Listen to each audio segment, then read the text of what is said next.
Skarner, a champion that you only see at most once every 100 games, maybe more, and considered by many to be one of the most unplayed champions in all of League of Legends, if not the least played champion period. If anything, his popularity stems from how unpopular he is. Everyone knows him not by his gameplay but by the fact that he's a rare sight to see.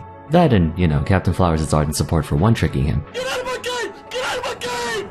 When I started this series Why No One Plays, the first ever champion I went over was Skarner, and as someone who carried him in my repertoire once upon a time, he's always had a special place in my heart as a pocket pick you can bust out whenever you want to throw off the enemy team. Sadly, apart from a point in early 2018 when he received a major buff, Skarner's pick rate barely reaches 1% if that, and has a virtually non-existent ban rate as well. For years, he's been featured on Riot's countless number of VGU polls and has developed a reputation for being the game's forgotten child, but that's all about to change. The results of the champion poll have been announced, and Skarner won in a landslide victory, capturing exactly a third of all votes. Funnily enough, out of the 5, I would say he has the healthiest gameplay in terms of balance and design. Relatively speaking, I'm not saying that it's actually healthy, as he's the only one who has a legitimate win condition and strategy that doesn't exactly come at the expense of the other team's enjoyment. But regardless, he needs help. There has unironically never been a point in his life where his normal average pick rate was over 5%. Granted, the more champions that come out, the less pick rate you have to go around, but I think I speak for everyone when I say no one remembers the moment when Skarner was meta. Even in Season 8, he was a good champion, just not the best one. Outside of that though, people forget he even exists. Today, we're gonna go over Skarner's history and design, and why he might very well be Riot's biggest failure. I say failure in terms of Riot failing to make Skarner good, not that Skarner's the failure. I also want to go over what I think they should be aware of going into his visual gameplay update, as we probably won't see him until maybe later in the year.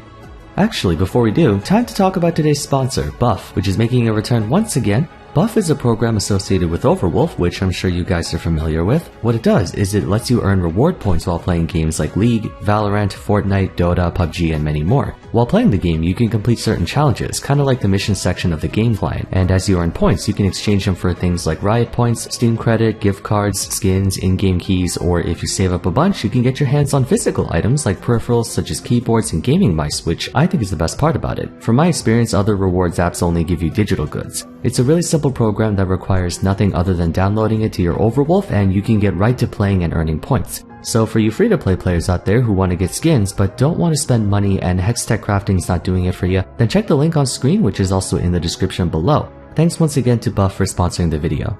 Skarner was released on August 9th, 2011 as a Juggernaut-type fighter with a very unique ultimate. Over the course of his uneventful career, he's received not 1, but 2 gameplay updates, meaning his next rework will be the 3rd one. Let's hope it's the last. For the most part, if you were to look at his first iteration, he was as stat checky as every fighter back in the day. Passive reduces cooldowns by half a second, double to 1 second against champions. Crystal Slash did a small amount of damage around him, giving him ramping attack and movement speed plus bonus magic damage on subsequent casts. Crystalline Exoskeleton was a big shield plus movement speed while the shield held. Fracture was a projectile that slowed. At the time, this was pretty unusual to see on a bruiser. His whole shtick was long drawn-out fights. He started out slow but got stronger the longer he remained in combat. Usually you would only see that on skirmishers like Jax or old Fiora, not really a Juggernaut. But needless to say, it was pretty bad. You had no real reason to play him over Tryndamere, Jax, Master Yi and such, who had pretty much the same thing, attack you relentlessly over and over. To address this, they were looking to add some more lockdown to his kit.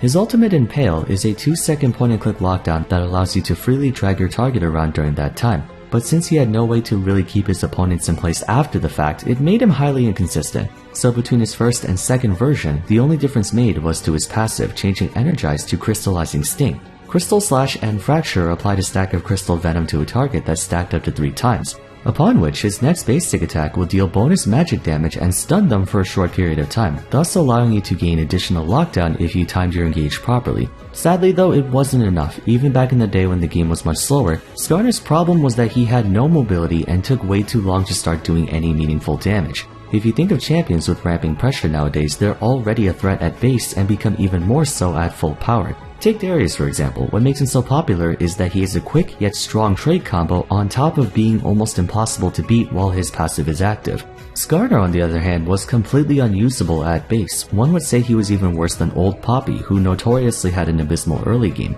The problem is, unlike other ramping damage dealers, Skarner didn't actually improve very much as time went on. With the second passive, he now had a way to theoretically lock down someone for up to 3 seconds, all on point and click. Yet the rest of his abilities were designed for sustained damage, repeatedly chipping away at his opponent until they were dead. His two playstyles were contrasting enough to not have any synergy with each other, and even then, he struggled to excel in either field. Damage-wise, he would be outdueled by any skirmisher or even his fellow bruisers. Lockdown was up for debate as well. Despite its long duration, Skarner was only able to apply it by walking straight up to someone, and he would have to be in combat for a considerable amount of time to do so, making it easy to work around due to how unreliable it was. His high movement speed from Q and W at least ensured no one would be able to run away from him through tempo alone, but all in all, he was a worse version of, well, everyone, frankly speaking. Then came the Juggernaut Rework in 2015, beginning the very tumultuous period of time in League's history where every 6 months or so, an entire class would receive gameplay adjustments and changes. The Juggernaut Rework featured only 4 champions, Garen, Darius, Mordekaiser, and our boy Skarner. The primary directive behind this one was to include a bit more skill expression for each champion in an attempt to lessen the stat-checky nature of the class. As I'm sure many of you know, it failed oh so spectacularly. What did they do for Skarner? It's kind of weird because it looks like they did a whole bunch when in reality it did actually nothing. First is Crystal Slash. They completely axed the attack and movement speed buff from his Q. Crystalline Exoskeleton was changed from a flat shield to one that scaled off of his max health, but otherwise it didn't change at all either. They took Crystallizing Sting from his passive and essentially brought it into Fracture, where upon getting hit by the little projectile he sent out, attacking that same target would stun them and deal bonus damage. This was a positive change for the champion overall, as he needed some form of instant pressure. Impale remained the same throughout each version, though in fairness his ultimate was the best part of his kit and really didn't need to be changed anyway. As for his passive, I want to first start off by saying I like the idea behind it on paper. In practice, not so much. 6 crystal spires are present throughout the map, one beside the dragon and Baron Pit, and one at the center of each quadrant of the jungle. Players from either team would be able to stand on a spire to activate or deactivate them, creating a capture point minigame throughout the rift. Whenever the spires were active, Skarner would gain flat bonus movement speed, an incredible amount of attack speed, and increased mana regeneration to offset his high mana cost. Essentially, they took his attack and movement speed from his Q, pushed it to his passive, then they took his passive and pushed it to his E. Do you see the problem here? Nothing changed. If anything, I'd say they might have made it worse. Skarner has always suffered from 3 major design flaws. The first, excessive amount of unimpressive delayed pressure. Delayed pressure is fine if the reward vastly outweighs the time it takes to reach it. Darius gets instant bleed stacks on anyone and up to an overwhelming 230 bonus attack damage. Jax gains 88% bonus attack speed. Camille's Empowered Q can do over 1,000 true damage in the late game. If you want backloaded pressure on a champion, the power boost they get has to make the enemy team Monk-Has. Yes, I said Monk-Has because Monka-S sounds dumb. Anyways, what was Skarner's reward for delayed pressure? 48% attack speed and 34% movement speed. You don't need to be challenger at the game to know those numbers aren't very good, considering you have to be in combat for a good 4 to 5 seconds prior. The second, his linearity. His current version allows him to theoretically keep someone in place for almost 5 seconds. Fracture stun, Impale suppress, then with enough cooldown reduction and proper timing, you can get a second Fracture stun right after. However, it's extremely predictable as his only way of pulling off anything is to walk straight towards you. You could make a case that his high movement speed bonuses allow him to charge after people very quickly, much like how Hecarim or Rammus does. But there are 2 differences. Hecarim and Rammus are, first of all, way faster. Skarner can only get up to maybe 500 to 600 movement speed before items, while Hecarim and Rammus can get into the 700 to 800, maybe even 900. And, lest we forget, those 2 hurt. A lot. Hecarim and Rammus have front-loaded damage while Skarner has back-loaded, allowing the former 2 to burst down their priority target in an instant. The linear engage is less of a hindrance to them because they're so fast to the point where they might as well be dashes and they blow you up instantly. Furthermore, both of them also do have mobility too. Their respective ultimates are long-range gap closers. The third, inconsistency. Skarner's first and second versions were inconsistent due to being contingent on several factors that he really didn't have any say over. In order to maintain his attack speed, he had to stay in combat for a long time. Against anyone who knows that, the easiest way to deal with him is to not stay in a fight for very long and trade with them periodically. Moreover, his crystalline exoskeleton required that he build ability power to give it any meaningful amount. But by building AP, you naturally forego health, armor, and magic resist, so your shield is made out of rice paper, thus losing out on the movement speed you so desperately need. Problem 1 was fixed to some degree. Stun happens much more easily through Fracture, and if he's fighting while Crystal Charge, he gets up to 160 bonus attack speed. Now that is a steroid, but it also sectioned off his pressure to certain parts of the map, and those parts of the map aren't always activated either. Skarner only gains Crystal Charge outside of his spires when he triggers a stun with Crystal Venom, which lasts for only a second and change. The Crystal Charge from Impale doesn't matter in combat since he can't even attack whoever he's suppressing. So, while they vastly improved his delayed pressure, he became even more inconsistent. Trusting your team to collectively exert more territorial control over spires than the enemy team is the last thing you want to do in solo queue, yet so much of his pressure hinges on fighting inside them. Over the years, they gave him some quality of life improvements by expanding the range of each spire and removing their icons from the map, so players won't be able to know the condition of each spire without being there. But neither of them addressed the root problem of Skarner's pressure being at the mercy of external sources he has little control over. Attribute adjustments like moving his Q buff to passive and passive TE only matter if the original abilities were good enough to begin with, like Urgot. They moved his shield out of Purge and into his Disdain and made W a toggle ability, tremendously improving his viability. When your original kit is like Skarner's, it doesn't matter how you rearrange them, trash is still trash. You can change the soil, the fertilizer, or how much sunlight the plant gets, but if the roots below are rotten, none of that helps. At the end of the day, the only redeeming asset for the little scorpion was his ultimate, which, as I said before, is the only actual good ability in his kit. A point-and-click suppression that forcibly repositions enemies to your liking is why he's so good in the right circumstances. Skarner has complete control over where he should move his victim, which gives you the choice to decide what you want.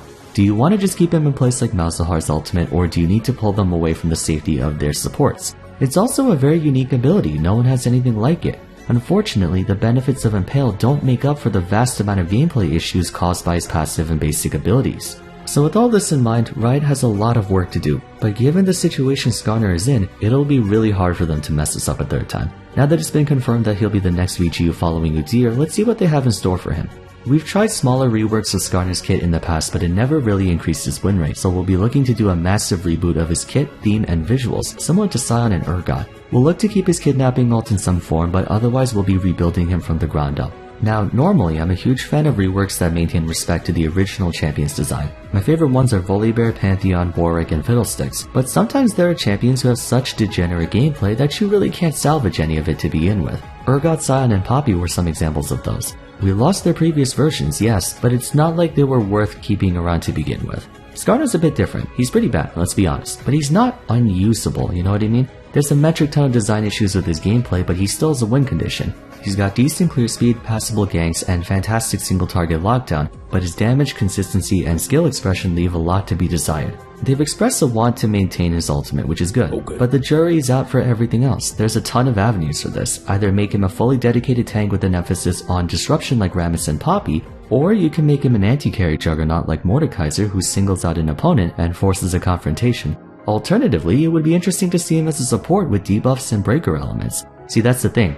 Riot has all the freedom in the world to change Skarner into anything because its passive, Q, W, and E to some extent are all worthy candidates for a replacement. None of them really interface with his ultimate enough to warrant preservation. So what are they going to do? And more importantly, how are they going to do it? See, people were annoyed with Aatrox's rework not because current Aatrox is bad, it's because it was a complete shift of gameplay experience that was divergent from the original. Old Aatrox was a hybrid between Diver and Skirmisher, which are two subclasses that do share similarities. Even though I would say from a statistical standpoint new Aatrox is better than the old one, the two are so mutually exclusive from each other I'd be hard pressed to call them the same champion.